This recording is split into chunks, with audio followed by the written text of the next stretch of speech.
अस्सलाम वालेकुम स्टूडेंट्स। हम अपना चैप्टर 2 जो है वो कवर अप करने के लिए दोबारा से ऑनलाइन आ गए हैं और हमें जो है अपना चैप्टर 2 ख़त्म करना है इस बार। तो आए हम इसको स्टार्ट करते हैं। हमने अपना जो पिछली क्लास में हुई थी, क्लास में लाइव क्लास हुई थी, उसमें हमने चैप्टर 2 का हाफ पोर्शन कवर अप कर लिया था और अब जो है हम स्टार्टअप ले रहे हैं एक्स इंटरसेप्ट और वाई इंटरसेप्ट से।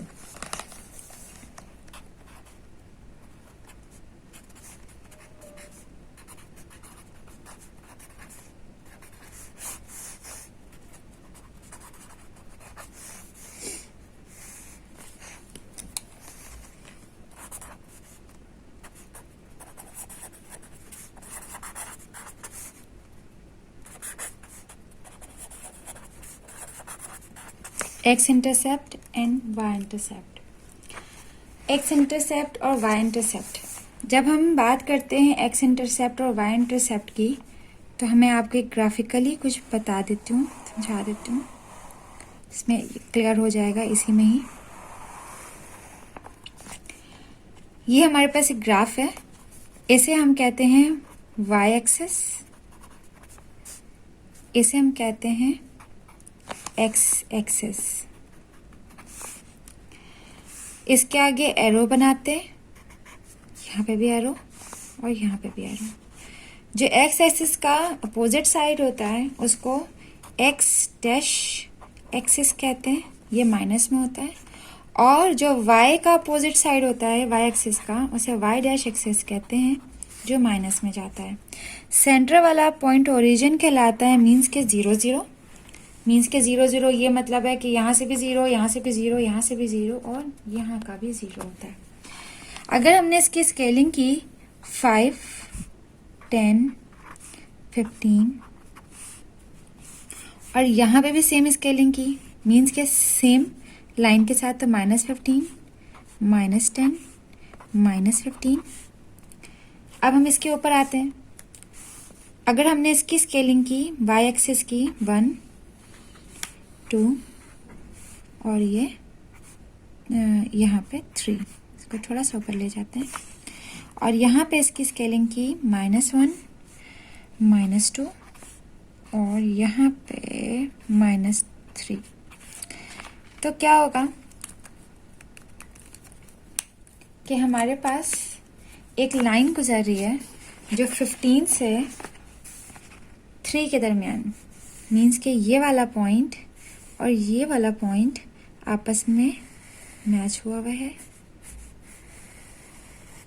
क्रॉस कर रहा है। ठीक है, ये क्रॉस कर रहा है, मीन्स कि एक ये वाला है और एक ये वाला है। तो y क्या है हमारे पास?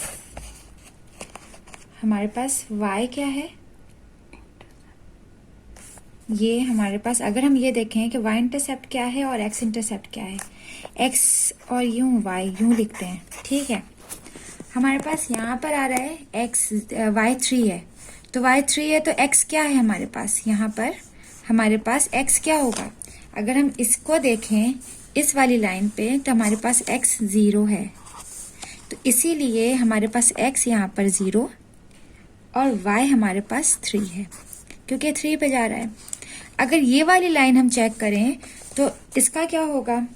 इसका भी यही वाला फॉर्मेट है, x और y। तो ये क्या होगा कि हमारे पास y जो है, x जो है 15 है और y जो है वो 0 है। ये है, इस तरह से ये होता है, ये इंटरसेप्ट है, x इंटरसेप्ट और y इंटरसेप्ट। ये इसकी जो ग्राफिकली हम इसको देखते हैं वो इस तरह से देखते हैं। ये 3 है, 3 जो है हमारे पास y है, y के ऊपर इसका ग्राफ हम चेक कर रहे हैं 3 को, तो ये लाइन कहाँ पर है? ये 3 y एक्सिस पे है, y एक्सिस, और x कहाँ पर है? 0।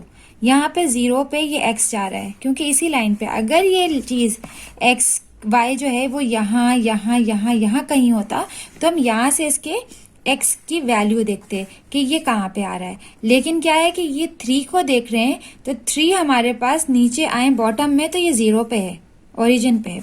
इसी तरह से अगर x की वैल्यू यहाँ पे ना होती, बल्कि यहाँ यहाँ कहीं पे होती, कहीं और जगह पे लाई कर रही होती, तो हमारे पास y की वैल्यू भी बता देते हैं कि y कहाँ पर है। यहाँ से यूं लेते पता चल जाता है कि कहाँ पर है। लेकिन क्या है कि ये इसी लाइन पे बता रहे हैं, तो ये 0 हमारे पास y है, ये x के लिए y है और ये y के लिए x है। ये इस तरह से हम इसे करेंगे। अगर हम पैराबोला की बात करते हैं, पैराबोला हम बहुत सिंपल वे में चेक करेंगे कि पैराबोला क्या है और क्या नहीं है, क्योंकि इसको नॉर्मली हम इसको देखते हैं क्या है। एक लाइन है जो x एक्सिस पे है, ठीक है, और एक y एक्सिस है। पैराबोला भी x और y एक्सिस से बनाते हैं। ये हमारा ओरिजिन है 0 0 सेंटर पॉइंट, और ये हमारा x एक्सिस है और ये हमारा y एक्सिस है, ठीक है, सॉरी x डैश एक्सिस है, मतलब माइनस है। ये हमारा y एक्सिस है और ये हमारा y डैश एक्सिस है। ये आ गया। अब ये क्या करना है, आप पैराबोला यू शेप में होता है,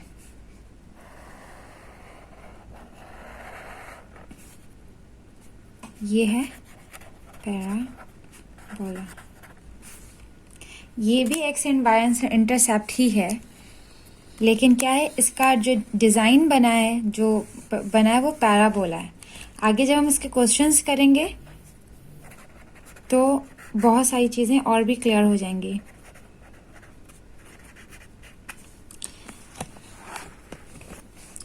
पैराबोला में अगर हम यहाँ पे देखें, एक एक्स इंटरसेप्ट है, ये इसमें हम बनाएं तो ये y एक्सिस है, ये y डैश एक्सिस है, ये x एक्सिस है और ये x डैश एक्सिस है। ये बता चुकी हूँ, प्लस में होता है, ये प्लस में होता है, ये माइनस में होता है, ये माइनस में होता है। ओरिजिन 0 0। अगर हम पैराबोला अपना यूं बनाएं कि ये नीचे लाइन को टच करे, तो क्या है, ये है हमारे पास x इंटरसेप्ट, ठीक है, और ये है हमारे पास x इंटरसेप्ट, और जो यहाँ पे लाई कर रहा है वो हमारे पास है y इंटरसेप्ट। ये अब शायद क्लियर हो गया हो पहले वाले से। और अब slope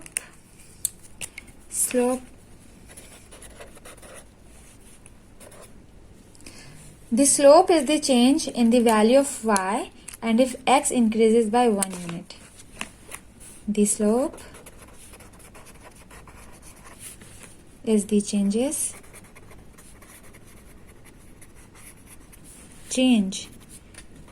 in the value of y if x increases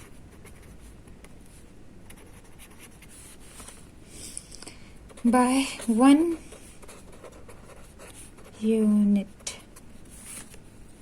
There are 4 types of slopes.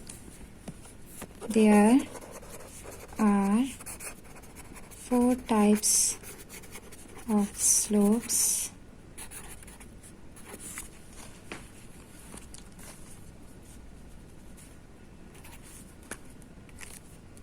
पहला क्या है, पॉजिटिव स्लोप।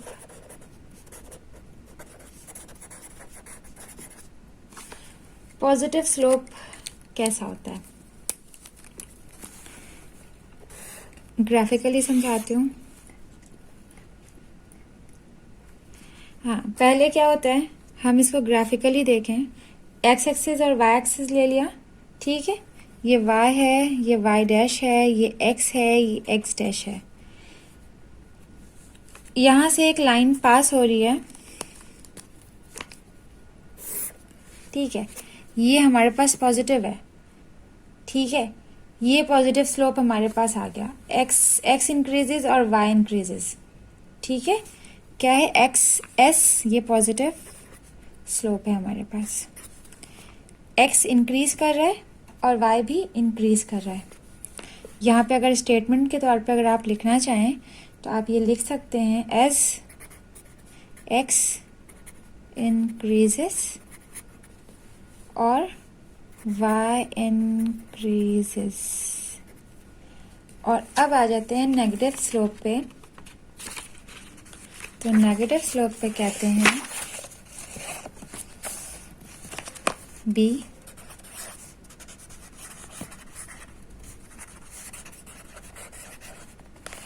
इसमें इसको भी हम ग्राफिकली देखते हैं। तो ये है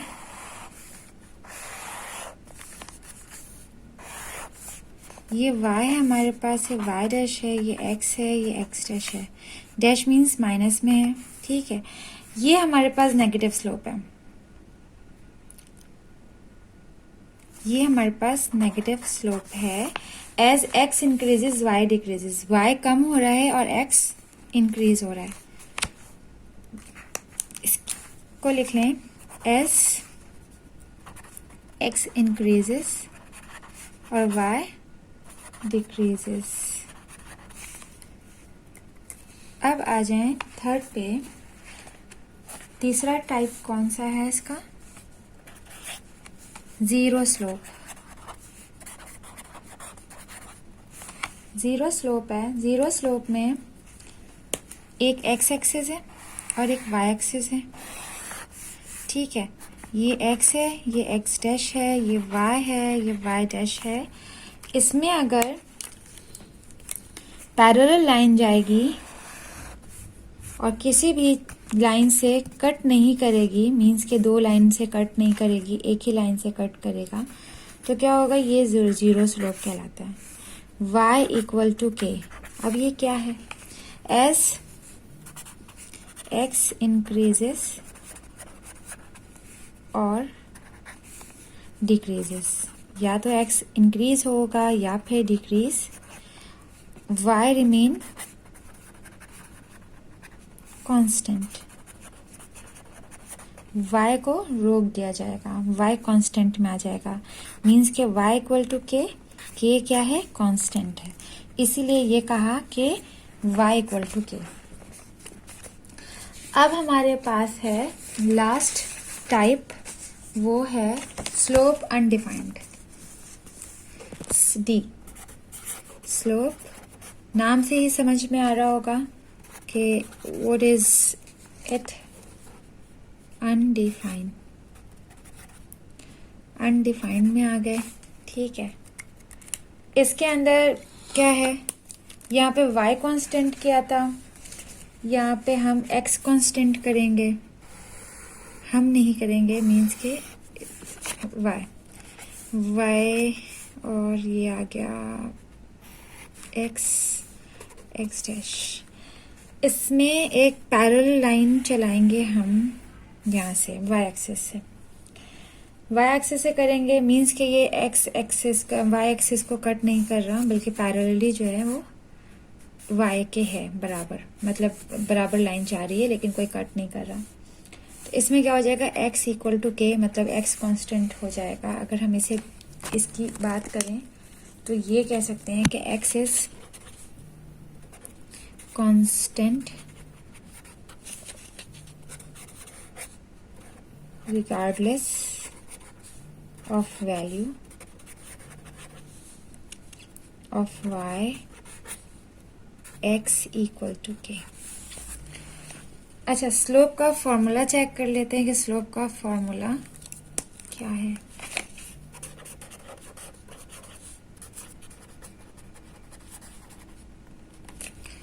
slope formula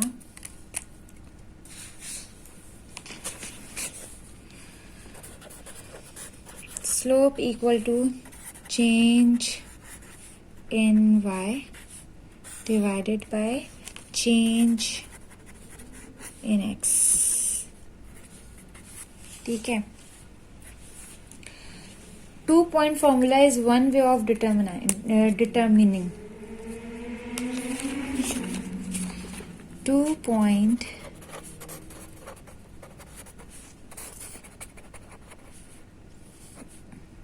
formula is one way of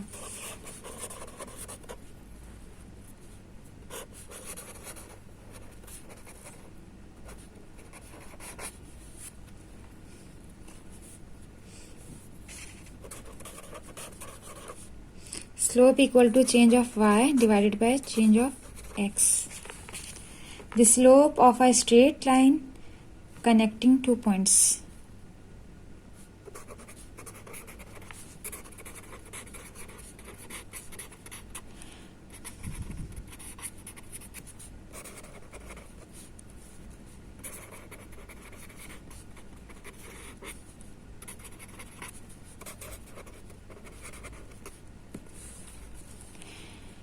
Slope y2 y1 x2 minus x1 means change कह रहे हैं। y2 माइनस y1 दोनों में से माइनस करेंगे, x2 माइनस x1 चेंज, ये है चेंज डेल y और डेल x। स्लोप m से इसको रिप्रेजेंट करेंगे और डेल x डेल y और डेल x मीन्स कि हम इस तरह भी लिख सकते हैं कि m equal to del y divided by del x equal to y2 minus y1 divided by x2 minus x1 ओ x1। अब क्या करेंगे, अब हम अगर क्वेश्चन की तरफ आ जाएं तो अब हमें क्वेश्चंस में देखना यह है कि हमारे पास जो एक्सरसाइज है हमारी वो है 2.2 बुक में page number 51। Page number 51 exercise 2.1 हम ख़त्म कर चुके हैं। 2.2 एक्सरसाइज है हमारी।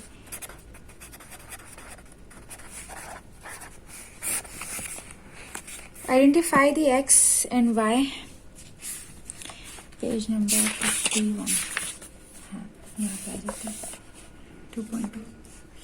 Identify the x and y intercept for the given linear equation. ये हमारे पास क्वेश्चन है। अब क्वेश्चन नंबर इसका जो है हम करना सॉल्व करना शुरू करते हैं। नंबर 1 है वो है 3x minus 4y equal to 24। ये हमारे पास पहला है, ठीक है, ये है हमारा पहला और ये हमारे लिए इक्वेशन है। अब मैं इसको करती हूँ सॉल्यूशन। सॉल्यूशन लिखने के बाद एज यूजुअल सेम क्वेश्चन को ऐसे ही उतार दें और फिर उसके बाद मैं इसे कहूँगी कि ये हमारे लिए हमारा इक्वेशन नंबर 1 है। सही। अब हम क्या करेंगे, पुट y इक्वल टू 0। क्यों कर रहे हैं, इसलिए कर रहे हैं हमें इंटरसेप्ट मालूम करना है। इंटरसेप्ट में जब हम x मालूम करते हैं तो y को 0 करते हैं, y मालूम करना होता है तो x को 0 करते हैं, सपोज करते हैं। तो हमारे पास क्या होगा, put y equal to 0 in equation 1। ठीक है, अब क्या होगा, ये इक्वेशन नंबर 1 है। 3x equal to 4, y 0 equal to 24, 3x minus 0 equal to 24, 3x equal to 24, x equal to 24 divided by 3। क्या किया, डिवाइड किया, तो डिवाइड करने के बाद हमारे पास आंसर आ गया 8x, x इक्वल टू 8। तो ये क्या हो गया हमारे पास 8 और ये 0, इंटरसेप्ट निकाल लिया। सही। अब हम करेंगे now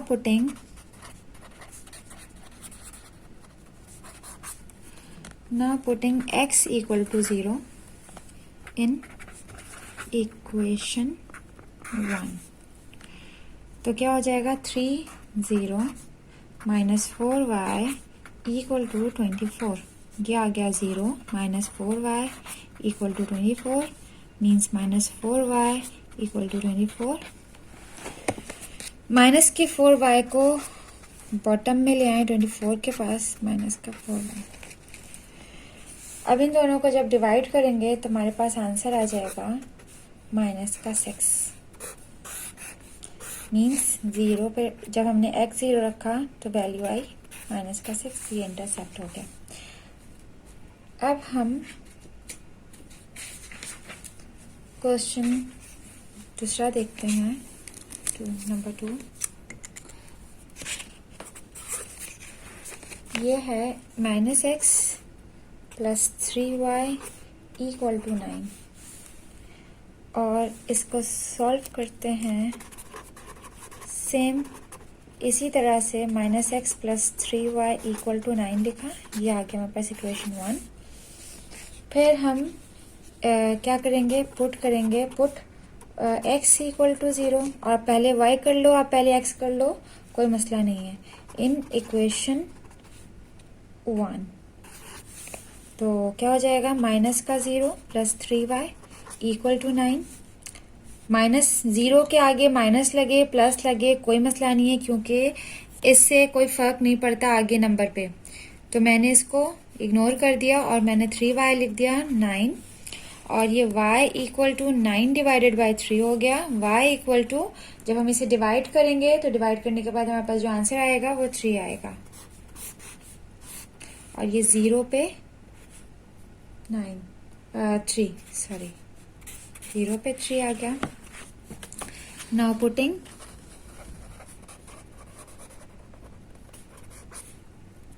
y = 0 in equation 1, -x + 3 0 = 9। अब इस माइनस का इम्पैक्ट आएगा, -x ये प्लस का 0 हो गया = 9, -x = 9, ये माइनस है। इस माइनस को आप ऐसा करें कि आप मल्टीप्लाई बोथ साइड करा दें, मल्टीप्लाई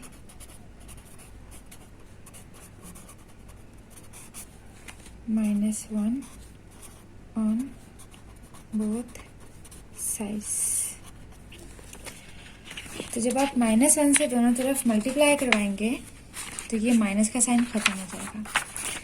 मैं फर्दर दिखा भी देती हूँ, -1 -x = -1 और ये 9, ये आपस में मल्टीप्लाई होगा तो माइनस माइनस प्लस में चला जाएगा, तो x प्लस का x हो जाएगा, और ये -9। इसका एक दूसरा ये भी प्रोसेस होता है कि जब हमारे पास यहाँ पे कोई माइनस होता है और यहाँ पे भी सपोज माइनस है, तो माइनस से माइनस कैंसिल हो जाएगा, लेकिन अगर यहाँ पे प्लस है तो ये माइनस का साइन उस तरफ ट्रांसफर हो जाता है। और यही वाला रीज़न होता है कि हम ये पूरा स्टेप नहीं लिखते कि multiply 1 on both side, -1 on both side. हम सिंपल इस माइनस के साइन को ख़त्म करके इसको वहाँ पे ट्रांसफ़र कर देते हैं। तो इतना लंबा प्रोसेस करने की ज़रूरत है नहीं। अगर कुछ ऐसा होता है तो ऑल टाइम्स जो आपको क्या करना है कि इसको डायरेक्ट इस माइनस को इधर की तरफ ट्रांसफ़र कर दीजिएगा, और ये हो जाएगा हमारा आंसर। और इसको लिखने का क्या वे होगा हमारे पास कि -9 और ये 0, ये हमारे पास आंसर आ गया। इस तरह से अब एक चीज़ कि आप क्वेश्चन का आंसर तो आ रहा है आपका, आप इस तरह से लिख दें कि -0 3 एंड -9 और 0 टू बी रिक्वायर्ड आंसर, ये इस तरह से लिख दें। अच्छा, इसके अलावा जो मेरे पास हैंड आउट है, मैं ले आती हूँ सामने हैंड आउट को। ये सवाल हैं सारे जो मैंने आप लोगों को हैंड आउट दिए थे, इसमें से मैंने ये वाला एक सवाल करा दिया है और एक ये वाला भी सवाल करवा दिया है। इसके अलावा मैं आपको और कौन सा सवाल कराऊं जो थोड़ा सा डिफ़िकल्ट है। क्लास में होती हूँ तो आप बच्चे बता देते हैं कि कौन सा करवाना है और कौन सा नहीं करवाना। सारे सवाल तो यहाँ पे पॉसिबल नहीं है कि करवाए जाएं, तो ये वाला करवा देती हूँ। ये वाला शायद इसमें आप लोगों को थोड़ा सा लग रहा हो कि कैसा है, कैसे होगा और ये हो, तो चलें मैं ये वाला क्वेश्चन ही करवा देती हूँ। 19 ये है 10 है, सॉरी 10 है -r y = s। अब क्या है, मैंने इसको कहा कि ये सॉल्यूशन है, -r y = s। ये हमें सपोज कि ये हमारे इक्वेशन 1 है। अब मैं क्या करूँगी, इसमें x और y को पुट करना है। इसमें x नहीं है, ठीक है, इसमें x नहीं है, फिर भी हम ये बात जो हम कर रहे हैं अपने जो है उसके हिसाब से हमने